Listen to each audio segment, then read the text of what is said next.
Welcome to One-on-One. I'm Greg Bassett, your host from the Salisbury Independent newspaper. It's election time. We're continuing our interviews with election candidates. Today we have the incumbent, Angela Blake from Salisbury District 5. Welcome, Angela. Hi, thank you. Thank you for hosting me. So you were appointed to the city council, so people might not know you, know your background, who you are. How did you get in this situation where you are now, and why are you running for city council? Well, it's an interesting combination of factors. I think it kind of led up to this. I've always wanted to be on the city council for many, many years, and I just never felt the timing matched my energy style, my leadership style. And as the prior candidate vacated to take a position, I believe in Silver Spring, appointments came available. So I was one of three. I waited to the last minute to really say, is this really what I want to do? And I was like, yeah, I really want to do this. So I went ahead and put in my application and everything. They interviewed all three. They chose me. I was surprised. I'm not a politician. I'm a clinical social worker. And so I came here in 1988 to get an undergraduate degree in social work. At that time, Salisbury State, it could have been college just changing to Salisbury University, now Salisbury University, and I stayed. And I've been doing community work and mainly focusing on children and family mental health.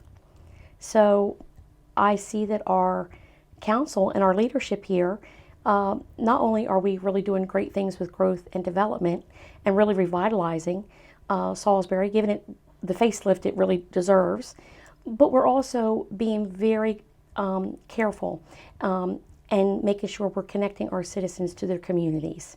And that's important to me as a social worker. You mentioned growth and development. District 5 that you represent Yes. is sort of the epitome of growth and development in Salisbury. Yes. It's that eastern, northern district where Yes. there's lots of apartment buildings. Yes. Everybody is really focused on the downtown and should be. I mean, that is really phenomenal, the stuff that's going on down there and the possibilities to come for the downtown. But District 5 actually has the largest parts of development along, especially Beeling Park Drive and that whole sector, and development planned in the pipeline to come. There's a lot of housing developments. The other thing that is going to interesting is laying right on that District 5 line is that Salisbury Mall project. So it's really going to shape and change the way that whole section of town looks and functions over the next 4, 5, 7 to 10 years. And I'm looking forward to seeing that change. It's well needed. And I think the city's going to be a good steward of implementing what's needed, looking at projects that best suit our city and that will best move our citizens forward. I'm glad you mentioned that Salisbury Mall project because it was such a hot potato 10, 15 years ago, whenever it was. A lot of opposition, but now and then the recession hit, so it kind of stopped. But now I don't hear anybody opposing this at all. Everyone seems to be green-lighted on it. Well, I think that people have gotten to the point where they have seen what happens when things are stagnant. Right. And sometimes you have to experience what you don't want to really understand and crystallize what you do want. And I think the symbolizing of that whole entire old mall property really was a clear message for decades. Yeah. And it just sat there and it looks horrible and it doesn't bring anything to the area. No businesses, no additional housing. And I think that people are now looking forward to the things that can come here, the things that Salisbury can attract. And I think people are really energized and excited. And with that momentum building, they're like, yes, let's welcome this. Let's see what this can bring for us. We have a pretty dynamic mayor. People, like Yes. him and gravitate toward him. Lots of ideas Yes. all the time. Yes. One of the criticisms or concerns is that the council ends up being kind of a rubber stamp for the mayor. Right. Is that true? Do you feel that? Does the council have a strong role in the city? I feel like it does. Since my appointment in February, we do get our packages before our meetings. We review everything. We collaborate and talk. There's a lot of team meetings before, or I guess I wouldn't use team meetings. I guess work sessions before the executive sessions. And we do hash a lot of things out. A lot of questions come up in that. A lot of developers come forward and they present their ideas. And we do really ask a lot of poignant questions, including impact fees, looking at traffic patterns. I know I, for one, ask a lot of questions about the projects, not only in District 5, but there was a project that the university is bringing to the Salisbury-Fruitland border area.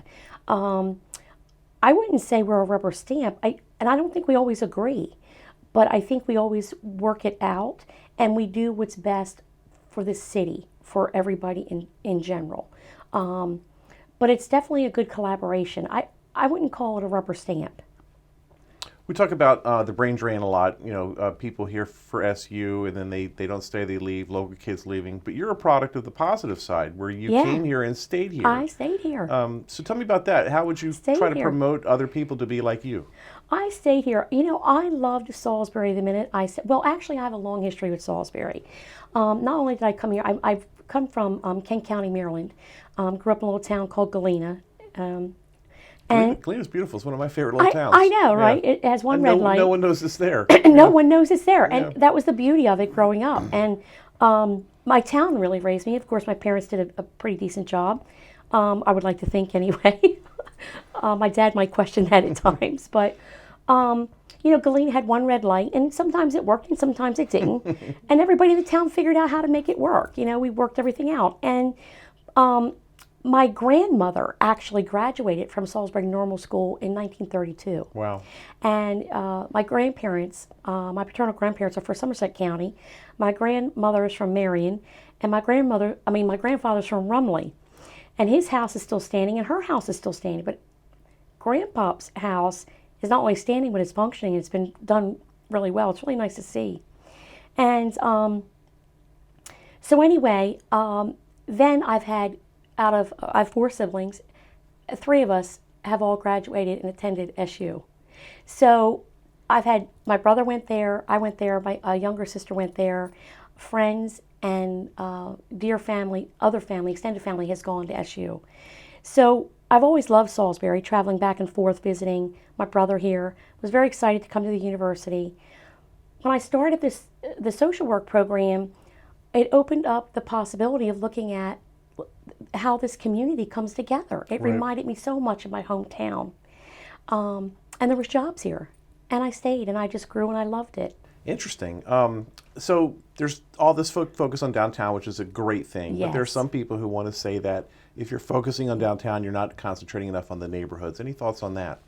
Well, we are concentrating on the neighborhoods. I know we're doing a lot of things on Truett Street. We have the Truett Street Youth Gym, which provides not only mental health, tutoring, sports, for that whole entire section of the city.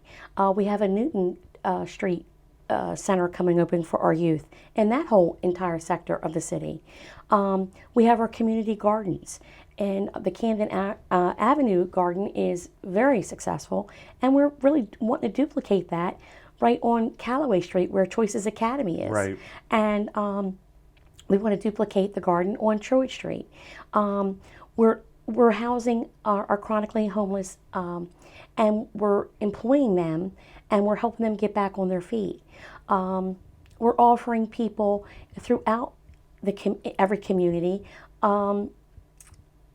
addiction treatment before charges or incarceration.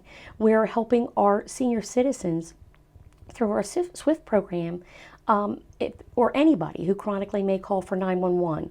They may have taken too much of their medicine, they forgot their medicine, for a variety of things. Their electric scooter's broken, their door doesn't work, and we have partnerships with agencies, the hospital, the health department, an EMT person go out. They assess the individual in their house, in their community, and they link them to things that keep them safe and comfortable in their house. So there's many things. I think the really interesting thing about all of this, when people say that, is we see the actual growth and development. We see the new buildings, we see the new businesses, we see the new paint, but it's the other things that come together around it, connecting citizens to the community, making them feel a part of it, giving them that internal, intrinsic pride in where they are. And they come out and they support the community. And it may not be seen, but it's definitely being done. As a social worker, you see and are involved with all kinds of things that most people don't understand or have to deal with. Correct. How do you apply that to what you do in government, and what do you see that might make us unique? Well, one of the things I like about this mayor and council and this leadership style is that it's a collaborative effort, that not only are we giving Salisbury the facelift and the revitalization and the renaissance of all times, what it needs and deserves, but we're very, very conscientious about how we help our citizens and our residents. And as a social worker, that's important to me. Not only do you have leadership and we're doing this business and we're getting this revitalized and we're doing all, but we're also helping people. And I think that that is the uniqueness. I think the two come together. And how do we make this work? How do we make this where we're increasing our tax base, we're improving how we look, we're attracting other professionals. We need psychiatrists, for instance. How are we going to attract them? They need a nice, vibrant, culturally arts-based place to be. People want to live in a place where it's alive. We need to attract more pediatricians, gynecologists. This is important to who? The people who live here. So that's why I think that the social work eye and the thought, how is all of this helping our citizens? And how does it come together? And it's doing really nicely. If you're elected, is there one big thing you want to lead the council to do? I think the one big thing for me is making sure that the mayor and the council follow through with the downtown growth and development. Make sure we follow through with that. A lot of times we get momentum and it stops. Or the other growth that's planned, and be stewards of it. But I really want to make sure that we carry on with making sure that we are uplifting our first responders. Looking at that salary, how are we recruiting? Safety is important. How are we and I want to make sure we continue to work with our citizens and making them a part of what we're doing, because it's got to be a win-win. How can people find out more about you and your campaign and reach out to you and get a hold of you? Well, Angela Blake for District5.com. That's my website, and it's got all kinds of information, including where I'm going, what I'm doing, and Facebook. I actually have a political Facebook page. I've got a young high school student who's helping with this. I had no idea how to Instagram or Twitter or none of that, I'm telling you. So, but I'm on Instagram, Twitter, Facebook, and of course Angela Blake for District5.com, and that's all together. And 5 is the number 5. She's Angela Blake. She's a member of the Salisbury City Council. She's running for election, and we're thrilled that she had time to be with us here today. Thanks so much. Thanks for having me. I appreciate it. I'm Greg Bassett from the Salisbury Independent Newspaper. Another edition of One-on-One Special Election Edition here on PAC 14.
First Shore Federal is proud to support PAC 14 and one-on-one. We'd encourage every business to support PAC 14 and pick a program and support it, and let's make a difference.